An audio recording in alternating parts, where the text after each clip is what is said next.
18তম ইসলামী সুন্নি মহাসম্মেলনে 23 জানুয়ারি 2026 সভাপতিত্ব করবেন আমার ডানে বামে উপস্থিত মোহাম্মদ লকুস মিয়া সাহেব,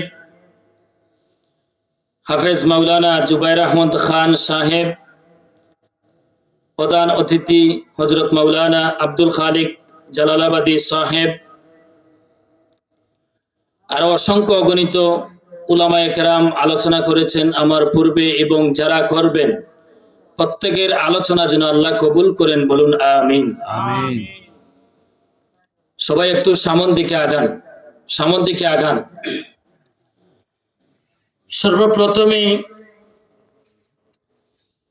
আল্লাহর কাছে লাখো কোটি শুকরিয়া আদায় করি যে মহান আল্লাহ পাক নিফসুল কাবরি আলাল জামরিন, আল্লাহর হাবিব বলেছেন এমন একটি জামানা আসবে যেই জামানায় জ্বলন্ত আংরা হাতের মধ্যে নেওয়া যত কঠিন তার চাইতে কঠিন হবে আমাদের ঈমান নিয়ে অটল থাকা। এই যুগে আল্লাহ পাক আমাদেরকে ঈমান আমল নিয়ে অটল থাকার মতো তৌফিক দান করেছেন। জান্নাতের বাগানে আসার মতো, বসার মতো, আলোচনা শুনবার মতো তৌফিক দান করেছেন। এই হিসেবে মহান রবের দরবারে আমরা উচ্চ আওয়াজে বলি আলহামদুলিল্লাহ। আলহামদুলিল্লাহ। সর্বপ্রথমে আল্লাহ পাকের আশিকিন, জাকিরিন, শাকিরিন, মুহিব্বিন, মুরব্বিয়ানে আজম, আমার কলিজার টুকরা যুবক ভাই, স্নেহের ছোট ভাই, পর্দানিশী মা বোন সহ সবাইকে আমি আবারও সালাম প্রদান করছি। আসসালামু আলাইকুম ওয়া রাহমাতুল্লাহ। ওয়ালাইকুম আসসালাম। তো আমি আপনাদের সম্মুখে যে কুরআনুল কারীমের থেকে ছোট্ট আয়াত তিলাওয়াত করেছিলাম, মহান আল্লাহ পাক যেন এই আয়াতের উপরে আমাকে আলোচনা করবার মতো, আপনাদেরকে শ্রবণ করার মতো তৌফিক দান করেন। ওয়া মা তৌফিকি ইল্লা বিল্লাহ। উচ্চ আওয়াজে বলুন আমিন। আমিন।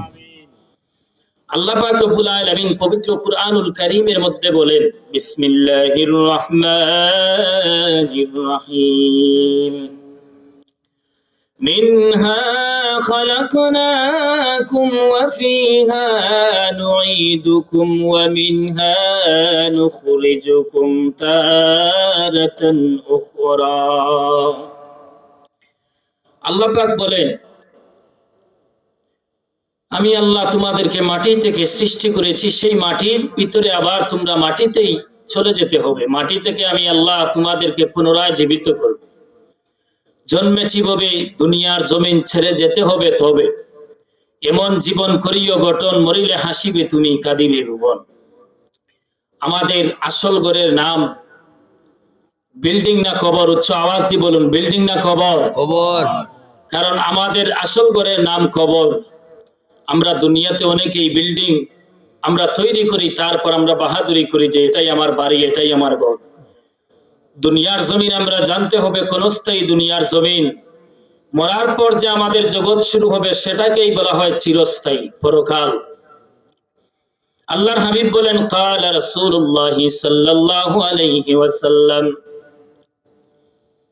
আল্লাহর হাবিব বলেন, কোন মানুষের জন্য মরার পর কোন মানুষ দেখবে তার জন্য জান্নাত, আর কোন মানুষের জন্য তার জন্য হবে জাহান্নামের আগুনের গাড়া। আল কবরু রাউদাতুম মির রিয়াদিল জান্নাহ, কোন মানুষের জন্য কবর হবে জান্নাতের বাগান, কোন মানুষের জন্য হবে কবর জাহান্নামের আগুনের গাড়া। আল্লাহর হাবিব বলেন, যেই মানুষ দুনিয়ার জমিনে আল্লাহর ভয় অন্তরে রাখিয়া দুনিয়ার জমিন থেকে বিদায় নিবে, অর্থাৎ আল্লাহ বলেছেন, ফালইয়াদহাকু কালিলান ওয়া লিয়াবকু কাসীরা, কম কম করে হাসো, বেশি বেশি কান্না করো। কিন্তু দুঃখজনক বিষয় হলেও সত্য, আজকাল আমাদের সমাজে কান্নাওয়ালা মানুষ পাওয়া যায় না, হাসি তামাশার মানুষের কোনো অভাব নাই। ঠিক নেই? কারণ দুনিয়ার জমিনে আমরা পড়েছি লোভ লালসী ওই দুনিয়া, যেই দুনিয়া ক্ষণস্থায়ী দুনিয়া। আমরা একদিন সবাই এই দুনিয়ার জমিন থেকে বিদায় নিতে হবে। কারণ দুনিয়ার জমিন থেকে আমরা বিদায় নিব, বিদায় নেবার সময় আমাদের যে আলামত গুলা আল্লাহর হাবিবের কাছে সাহাবায়ে কেরাম আরজ করলেন, ইয়া রাসূলুল্লাহ, ইয়া হাবিবাল্লাহ, আল্লাহর পয়গম্বর, দুনিয়ার জমিনে কোন মানুষের মৃত্যুর সময় তার লক্ষণগুলা বোঝা যাবে সেই মানুষ জান্নাতি নাকি জাহান্নামী? আল্লাহর হাবিব ডাক দিয়া বললেন, ও সাহাবীরা, ও আমার সাহাবায়ে কেরামের দল, জানিয়া রাখবা, দুনিয়ার জমিনে মানুষ যখন মারা যাবে, মারা যাবার আগ মুহূর্তে তার কাছে 4টা আলামতের ফেরেশতা বিদায় নেয়। প্রথম নম্বরে বিদায় নেয় আল্লাহর হাবিব বলেন, ও সাহাবায়ে কেরামের দল, প্রথম নম্বরে যেই ফেরেশতারা বিদায় নিবে তোমার হাত পায়ের ফেরেশতারা। কারণ আমরা জানি রে মুসলমান, অনেক মানুষের হাত অচল হয়ে যায়, অনেক মানুষের পা অচল হয়ে যায়। সেই মানুষ হাত নাড়াচাড়া করতে পারে নাই, হাত দিয়ে কোনো কাজ করতে পারে নাই, পা দিয়ে হাঁটতে পারে নাই। সেই ফেরেশতারা যখন বিদায় নেয়, আল্লাহ হুকুম করেন, ও ফেরেশতারা, তোমরা এই বান্দার কাছ থেকে আজকে তোমরা এই সময়ে চলে আসো। ফেরেশতা তখন ডাক দিয়া বলে, ও আল্লাহর বান্দা,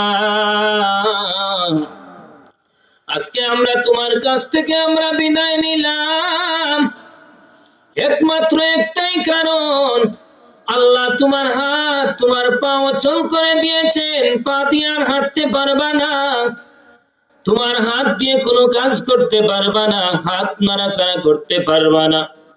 কারণ তোমার কাছ থেকে আমরা আজকে বিদায় নিতাম, আজকে আমরা বিদায় নিলাম, কিয়ামত পর্যন্ত আর তোমার সামনে আমরা আসতে পারবো না। আমরা অনেকেই জানি কোন মানুষের হাত অচল হইয়া যায়, কোন মানুষের পা অচল হইয়া যায়, কোন মানুষের এক হাত এক পা অচল হইয়া যায়, তখন এই ফেরেশতারা বিদায় নেয়। দ্বিতীয় নাম্বার ফেরেশতা যারা বিদায় নেয়, দ্বিতীয় নাম্বার ফেরেশতা বিদায় নেয় খানার ফেরেশতা না।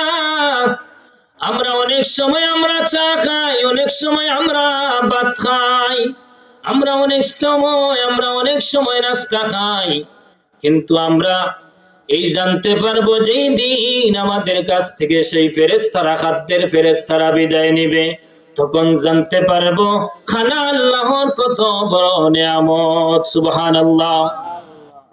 আল্লাহ পাক রব্বুল আলামিন যখন হুকুম করে দিবেন, ফেরেশতাদের দল, তোমরা আজকে চলে আসো, আমি আল্লাহ হুকুম করিয়া দিলাম।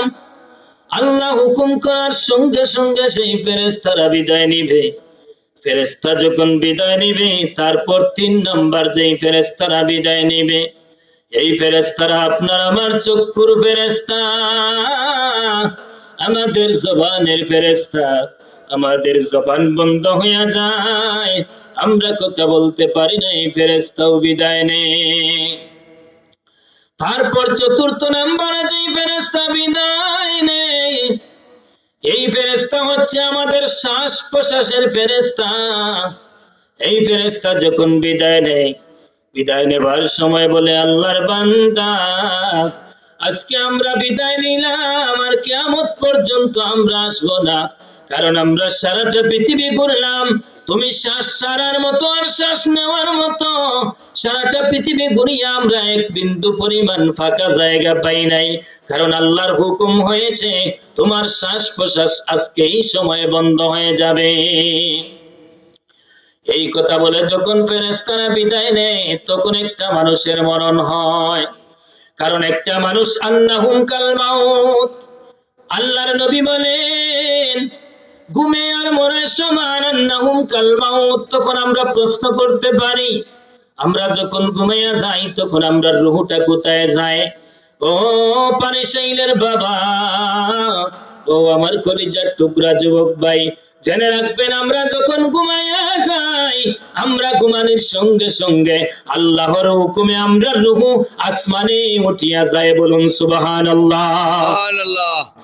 আল্লাহ পাক রব্বুল আলামিনের হুকুমে আসমানে উঠিয়া যায়। সেই জন্য আল্লাহর হাবিব নিষেধ করেছেন, হঠাৎ করে মানুষদেরকে কাঁচা ঘুম থেকে জাগ্রত করবা না।